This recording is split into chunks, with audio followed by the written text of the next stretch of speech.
వారంతా రైతులు, వ్యవసాయ కూలీలు. రోజులాగే వ్యవసాయ పనుల కోసం వెళ్లారు. సాయంత్రం ఇంటికి పయనమయ్యే సమయంలో వారిని వరద ముంచెత్తింది.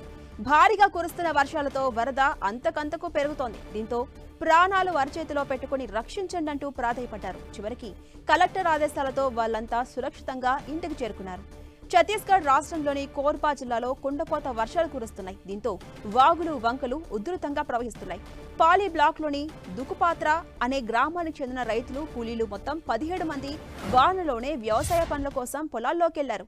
సాయంత్రం ఇంటికి తిరిగి వచ్చేందుకు సిద్ధమవుతుండగా భారీ వర్షం పడింది. దీంతో వరద ఆ ప్రాంతాన్ని ముంచెత్తింది.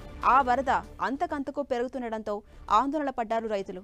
ఏం చేయాలో తెలియక రక్షించాలని కేకలేశారు. ఆ చుట్టుపక్కల ఎవరూ లేకపోవడంతో వారి మొర ఎవరికీ వినిపించలేదు. దాదాపు 10 గంటల పాటు ప్రాణాలు అరచేతిలో పెట్టుకుని సాయం కోసం ఎదురు చూశారు. వరద దాటి ఎలా ఇల్లు చేరాలని ఆందోళన పడుతూనే తమ దగ్గరున్న ఫోన్తో అధికారులకు సమాచారం అందించారు. ఈ విషయం చివరికి ఆ జిల్లా కలెక్టర్ అజిత్ వసంత్కు చేరుకుంది. దీంతో ఆయన వారిని రక్షించాలని అధికారులను ఆదేశించారు. కలెక్టర్ ఆదేశాలతో రెవెన్యూ, విపత్తు నిర్వహణ, పోలీసులు సంయుక్తంగా ఆపరేషన్ చేపట్టారు. చిన్న పెద్ద కలిపి మొత్తం 17 మందిని రక్షించారు. దీంతో అధికారులపై ప్రశంసలు వెల్లువలా వస్తున్నాయి.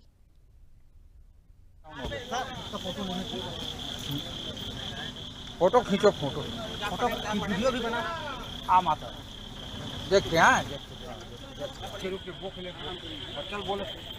बच्चन बोले एक जन बोले और बोले नहीं सका।